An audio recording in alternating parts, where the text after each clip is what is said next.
Mangwanani akanaka muri yeZimbabwe tinokuchingamidzai zvekare kune chimwe chirongwa pano paZim Facebook Secrets and Confessions. Tadzoka zvekare nemamwe mamessages. Rekedzai tibva tapinda mumamessages edu atadzoka takakubatirai. Message yedu yekutanga yakamira sekudai so. Hanzi makadi zvenyu mukoma, ndinokumbirawo kuti munge muchindiposterawo nyaya yangu makavikawo chitupa changu. Ndiri mudzimai uye zvekare ndine makore 32 years kuberekwa. Last year mukoma, ndinoda kureurura kuti ndakarara neimwe mbinga iyo yakazonditengera kaHonda Fit kanova kari iko ako kandinoshandisa, but pane zvakazoitika mukoma zvekuti kusvika pari nhasi ndinopota ndichirarwa nezvimwe zvinhu. Saka mbinga iyi yakandiudza kuti ndainge ndichazongorara nenyoka yacho only once, but ndiri kuramba ndichingorarwa nezvinhu zvandisingaoni, zvandisingakwanisi kunzwisisa kuti zvii zvinouya zvichizorara neni. Saka ndainge ndagara hangu ndichishandisa motikari yeimwe boyfriend iyo yandainge ndichidanana nayo. Saka ndichidanana neboyfriend iyoyo akanditi, baby, ndinozviziva kuti you are a hustler. If there is anything that you want, do not hesitate to tell me. Kana kuri kunzi kune kwaunenge uchida kuenda, since uchita zvekutengesa, unongouya wotora motikari then wobva wachizoenda, but just make sure kuti you will return the car back in good condition. Saka ndaitongoenda ndobva ndanotora motikari, ndobva ndaenda ndobva ndanoodha zvinhu zvangu, kana kuti ndogara ndatongotora zvinhu kumba ndobva ndaenda ndichinotengesa. Ndaiwanzo kuenda kuna Namazvowe uku, inowo ndinogara kunongu kuchitungwiza. Saka ndakazosangana nembinga iyi, iye anoitawo zvekutengesa gold. Ndakaenda kuKaroi uku, pane zvandainge ndichida, paiva nevamwe vanhu avo vandainge ndichida kuita madhiri navo. Ndakaenda ndiri inini nefriend yangu. Saka tirimo muKaroi imomo ndipo pandakabva ndachizosangana nayo mbinga iyi, ndokubva tachizotanga kutaura paya. Akandikumbira mafone numbers angu, ndikabva ndamupa mafone numbers angu. Ndainge ndatonakirwa naye because ainge akapaka rimwe ziFord Ranger rake rakanaka, aya ariko mazuva ano, mazi Ford Ranger, mazi Raptor. Ndokubva tatanga kutaura paya. Akanditi, hey baby, you are so beautiful chichichi. Pandakazomuudza kuti ndinoitawo basa rekutengesa, akanditi, wow, you are such a turn on, an independent woman who is a hustler. Ndatokuda neniwo. Ndikati, daddy, ndakudai. Tava kutotanga kutodanana paya. So akazonditi ndaifanira kuti ndinge ndichizouya kuKaroi for a sleepover. Ndakazoendako kuKaroi mukoma for a sleepover, ndikaendeswa kumba kwake, but pakaita kunge pakafamu. So tiriko kufamu kwake pakati pehusiku akazoti ava kundimutsa akati, mukaika mama tinge tichimbochitamba futi chimwe chiraundi. Ndokubva tatanga kubatana. So akazoti auya pamusoro pangu akabva anditi, haudi here kuti ndikutengere motikari? Ndikabva ndati, motikari ndinoida. Wow, unoreva kuti ne1 night wava kutoda kutonditengera motikari? Akabva anditi, because you have impressed me. Nezvose izvo zvawatondiitira, you have impressed me. Saka ndakabva ndachizoti it is okay, muri kuda kunditengera motikari yakaita sei? Akanditi, ndinotanga ndakutengera Honda Fit, but it kuma new shape, then after that ndinozongoonawo kuti tinenge tichifambidzana sei, ndinokwanisa kuzokuitira zvimwe zvinhu zvikuru chaizvo. Ndikabva ndati, well, it is fine. Saka motikari yacho munoda kunditengera rini? Akanditi, mangwana, kana kuri kunzi ukabvuma nhasi zvandikuda kuti unge uchindiitira, mangwana tinotoenda tose kuHarare ndotokutengera motikari yako, a recent import. Ndikabva ndati, that is great. Muri kuda kuti ndike ndichikuitirai chii? Akati, ndisati ndakuudza, pane mushonga wandoda kuti unge uchinwa.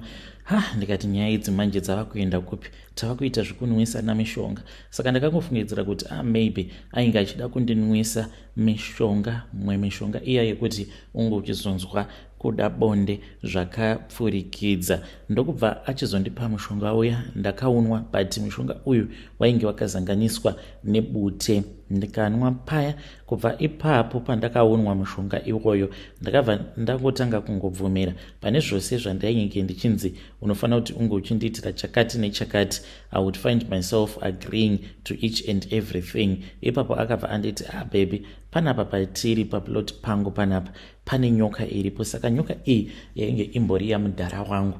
Mudhara vangu vaine mashops nemabhucha muchinhoi umu. Saka vakabva vachizoromba. Mukunoromba kwavo kwavakaita vakabva vachizopiwa nyoka. Saka nyoka iyi ndiyo yaipota ichivapa mari. Saka nyoka iyoyo vakabva vachizondisiyira inini. Saka nyoka iyi kuti inge ichikwanisa kurutsa mari inotofanira kutoti inge ichirara nemunhukadzi. Saka iwewe ndikuda kuti unge uchirara nenyoka yangu mangwana. I promise you I won't disappoint you. Ndinotoenda newe ndobva ndanokutengera Honda Fit yako yauri kuda. Ndinokutengera and I will even give you more money. Ipapo ndaitoita sekunge munhu ava nepfungwa dzisina kunyatsokuti pesere, because ndaifanira kuti ndige ndichiramba zvose izvo zvaainge akanditi ndaifanira kuti ndige ndichizviita, but I found myself ndichitobvuma. Ndikabva ndati it is okay daddy, chero zvamunenge mati ndinge ndichiita ndinoita. Akabva achizondimutsa akanditi uya pano tinofanira kutoti tinge tichitomboita romance yakasimba. Ndokubva achizoita kuti ndige ndichizopfugama. Ndakatotora kapilo kangu paya ndikabva ndachizopfugama, ndikabva ndazotanga kumupa blowjob, but sikarudzi yake yainge isisiri sikarudzi asi yainge yatova nyoka. Akanditi usatya, haife yakakuruma, yaitoita ichitoshamira muromo apa iri rudzi rweblack mamba. Mukati mayo makaita kuita black. Akati ainge achida kuti tige tichizviitira murima, but ndakatya mukoma. Ndikati baridza light. Akanditi light hariite. Akazongoti okay, chimira ndibatidze tochi yefoni, but akabatidza foni yake tochi ndokubva achizoisa pasi pepilo zvishoma kuitira kuti ndinge ndichingoona zvelight, but akati hamufaniri kuti munge muchizocheka nechiedza. Ndikabva ndatanga kupa nyoka iya yablowjob ndichitoinanzva. Ndapedza kuita saizvozvo akandiradzika pamubhedha akatanga kurara neni, but nyoka iyoyo ndo yaipota ichipinda mandiri ichibuda. Takazoti mangwana acho ndokubva tachizouya kuHarare zvechokwadi. Akaenda neni pane imwe castle yefriend yake, ndokubva azonditi sarudza motikari yauri kuda. Ndikabva ndachizosarudza motikari sezvatainge takawirirana, then ndokubva achizondipa mari. Saka kubva ipapo haana kuzombotaura neni. Iniwo handina kumutsvaka because zuva rekutanga ndakamuti mamuka sei daddy, akangoita blue tick. Mangwana futi kwamuka seiko sweetie. Ndikatoona kuti munhu uyu kauyu anenge atori neproblem. Ini ndikati zvekunyengererana nevanhu handizvigoni. Ndokubva ndangosiyana naye. Ndikati kana ava kundida achanditsvaka mukoma. Haana kana kuzombonditsvaka kudzamara ndichizoona kutoti munhu akatondibloka. Pandakaenda kudealership kwefriend yake ava kutoti ini munhu wauri kutaura nezvake ka ndakatongogumawo kutongomuonawo ipapo, plus is not even my friend, ingoriwo customer yawakauya nayo. I thought kuti you guys were married. Ko chindipaika mamwe madetails, akangondipa mafone numbers, ndiwo ega mafone numbers awo aakandipa, but mafone numbers iwawo it is the same phone numbers dzacho dzakandibloka. I then moved on with my life. So nyaya iri kuitika ndeyekuti mukomanachi inini ndiri kuprota ndichirarwa nezvimwe zvinhu zvandisingakwanisi kunzwisisa kuti zvimbori zveiko zvacho zvinopota zvichindirara usiku hwose. Ende ndiri kubuda mamwe mazidischarge ekuti ndava kutotya kuti maybe ndinokwanisa kuzoita kana cancer muchibereko changu, because madischarge awa anozobuda mushure mekunge ndarwadziwa nechibereko. Ndinokwanisa kuita muswere wese wezuva chichingondirwadza mukoma, ndichinzwa musana wangu uyu uchiita kupisa, but kuzototi ndinge ndichiita right hunge ndatozobuda mazidischarge iwawo. Madischarge awa mukoma anobuda akakora. Dzimwe nguva mazidischarge iwawawa paanobuda akakora kudaro anenge ari ecreamy yellow kana kuti akaita eblack. Ndo zviri kuitika izvi kwandiri. Saka ndinodawo kubvunza kubva kumhuri yeZimbabwe kuti ndoitawo sei. Ndamboedzawo kuti ndinge ndichibatsirwa nevamwe vana madzibaba vakasiyana siyana, but ndiri kungonzi ndakashandisiwa, hanzi ndakashandisiwa nayo mbinga iyi. So kana kuine wamunozivawo kana muine vamwe vanhu vamunoziva vanokwanisa kundibatsira, please ndibetsereiwo. Hey, vedare ndo message iyo yandakatumidzirwa ichibva kuna vanzvadzi vedu avo. Ngatizamei kuti tinge tichitaura navo vanzvadzi vedu ava mucomment section. Zvakangoma hazvo vedu we. Hey, pakaipa. Hanzi ndakarara nenyoka kuti ndinge ndichitengerwa Honda Fit. Strange things indeed they do happen in this world. Regedzai tibva taenda panyedu inotevera. Nyedu inotevera yakamira sekudai so. Hanzi makadi zvenyu mukoma, ndinokumbirawo kuti munge muchindiposterawo nyaya yanguwo makaviga chitupa changu. Ndauyawo pano ndine confession yangu iyo yandiinayo yakamira sekudai so. Saka ininiwo ndakamitiswawo nastepfather vangu. Ndakakurawo ndichigara muWarren Park. Mushure mekunge mama vatanga kushanda night shift, ndakangotanga kungochiva stepfather vangu. Mwana uyo watakaita kutaura kudai atova ne14 years, but ndakamitiswa nastepfather vangu apo pandainge ndiine 15 years. Ndainge ndagara ndiine mukomana wangu aiitawo zvekudhiraivha makombi, ainge achitozivikanwa namama, vaitomuziva. Ipapo zvinhu zvainge zvakati omei, saka ndaitombopota ndichitoenda ndichitombonorara kumba kwake. Makuseni ndaitodzokawo ndakatotenga zvimagrosari zvataitokwanisa kana kutoshandisa maybe for 2 weeks or more. Saka mama pavakazotanga kushanda panight shift ndo patakazotanga kuita musikanzwa inini nastepfather vangu. Muone ndini ndakatovatanga, handizivi kuti ndakapindwa nei. Ndakangotanga kungovarota, ndaivarota nguva dzose vachiti kowadiwa mbondifadzawo, because mazuva ano I am very lonely, handina anondifadza. Ndikatoti kukufadzai ndinokwanisa kukufadzai. Apa ndainge ndiri kuhope ndichivarota vachinditi ndifadze. Then umwe musi I still remember kuti musi wacho iwoyo tainge tichitoona mamovies, saka vakangosimuka vachienda kubedroom.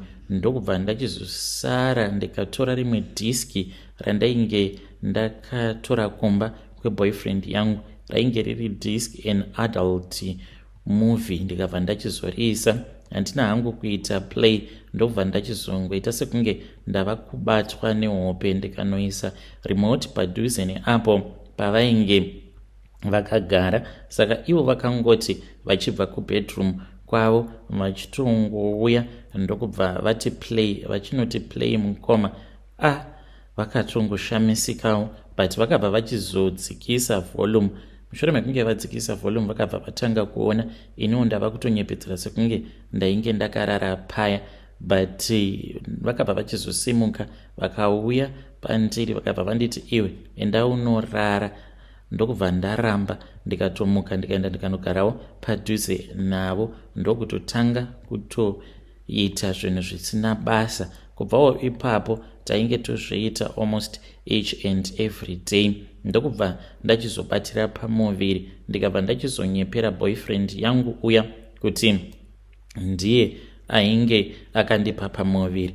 Ndakatotizira mukoma, asi nekuda kwekuti ndainge ndichizviziva kuti ainge asiri iye baba vemwana wangu, ndainge ndisingakwanisi kumupa respect, ndichizviziva kuti haasi baba vemwana wangu. Zvinova zviri izvo zvakazoparadza marriage yangu. Ndo zvakaitika izvi mukomanashi. Kana mukaposta nyaya yangu ndizivise ndichange ndichizotevererawo ndiri mucomment section. vedare ndo message iyo yandakatumidzirwa ichibva kuna vahanzvadzi vedu. Zvakangooma hazvo vedu we, ngatizamei kuti tinge tichitaura navo vahanzvadzi vedu ava mucomment section. Hanzi ndakaita mwana nastepfather vangu ndini ndakatoita kuti tinge tichizorara tose. At 15 vabereki vava kutozviziva kuti mwana anopota achienda kumasleep over. Namo yakaoma komana. Hanzi ndaitoenda kusleep over ndobva ndatodzoka ndiine magroceries after ndabva mukunorara hangu nemukomana wangu andainge ndichidanana naye. Pakaipa regedzai tibva taenda panyedu inotevera. Nyedu inotevera yakamira sekudai so. Hanzi makadi zvenyu mukoma, ndinokumbirawo kuti munge muchindipostirawo nyaya yanguwo makavika chitupa changu.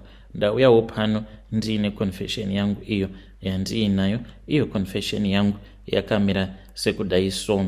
Ndinoda kureurura kuti I sacrificed my sister to join this other group, but it is a forex WhatsApp group. Tinozongoti zvedu tiri kuita mari neforex, but it is a cult. Ndoma waniro acho atinoita mari. Ndainge ndagara hangu ndiri munomo muSouth Africa, but kwedu kumba kuGlenview kwaHarare uko. Saka ndaingoitawo zvekungorarama ndichingongwavha ndichita kutenga mafoni anenge akabiwa makare muno muPretoria ndichimatengesa. Mamwe acho ndaitongoita ekubatisa pabhazi ndobva ndamatumidzira kumusha. Sisi vangu kumusha uko ndo vainge vachizomatengesa mafoni acho iwawo andinenge ndatenga, mamwe anenge achipisa. Saka pane umwe musi apo pakazouya imwe foni S24. Foni iyi payakauya ndakabva ndachizofonerwa nedzimwe nhamba dzandisina kuziva kuti dzainge dziri nhamba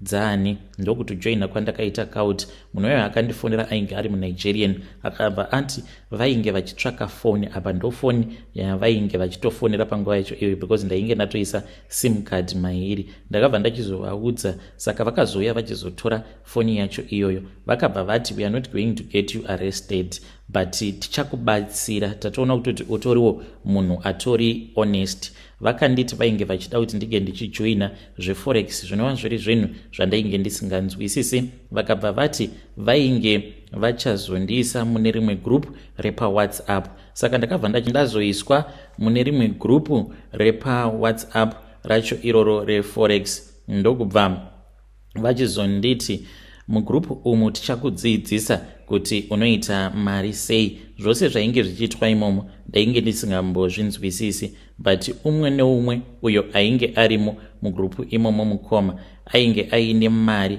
yakawanda. Munoziva vaiti kana vakatanga kutumidzira mapictures emotikari kana dzavanenge vabva mukutenga, and apa ndikutaura nezvevanhu from different parts of the world. Uchazokuona kuti ava vanhu vane mari dzavo. Saka ndakabva ndachizonzi ndinge ndichiregister account yangu, ndikabva ndachizoregister account iya yeforex. Kuti mari dzacho ndainge ndichidziita sei handina kukwanisa kunzwisisa. Saka ndakati ndaitawo kamari. Pandakaona kutoti ndatoita kamari kanosvikawo kuma 20,000. Ndakabva ndanzi mari iyoyo handifaniri kuti ndige ndichiishandisa. Ndakarwadziswa mukoma. Apa ndichazokuona kutoti kana mari handitomborina, but ndikanzi hautombofanire kuti unge uchiishandisa mari iyoyo. Ndikati saka ndinofanira kuti ndige ndichiita sei. Ndikabva ndachizonzi ndinofanira kuti ndinge ndichizomirira kusvika vazondiudza kuti ndaifanira kuti ndige ndichizoishandisa sei mari yacho iyoyo. Saka mari iyi yakati yava kuda kunopinda muma 50 something. Ndipo apo pavakazoti kwandiri unotofanira kuti unge uchitumidzira sisi vako mari iyi ndo ichazoshandisiwa pakunovigwa kwavo. Just like that mukoma. Ndikatoudzwa kutoti ndokutochekeresa kwandainge ndichifanira kuti ndinge ndichizoita sisi vangu. Ndakachekeresa sisi vangu sekutamba sekuseka mukoma. Nekuda kwemari ndakavachekeresa sisi vakatofa.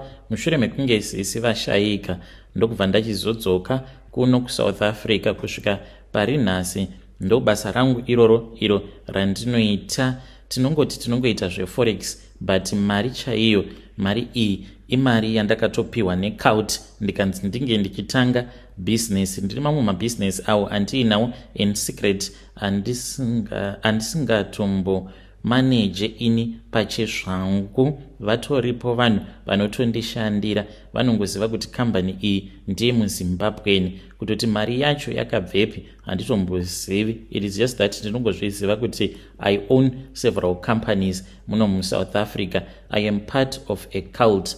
Kunyangwe paFacebook vamwe vacho vanotendedzwa kuti vange vachizvimaketa havo paFacebook vanongoti vanoitawo izvozvo zveforex trading, kuri kukwezva vamwe vanhu kuti vange vachizoitawo zvecult, but not kuti umwe noumwe uyo wavanenge vataura naye anenge achifanira kuti ange achizova part of the cult. No, unotosarudzwa kuti ninge ndiye anofanira kuti ange achizova part of the cult. Ameno kuti vanosarudza munhu mushure mekunge vaona chii paari, but I was chosen. I am also part of the cult. Kana mukaposta nyaya yangu ndiziviseiwo, ndichange ndichizotevererawo ndiri mucomment section.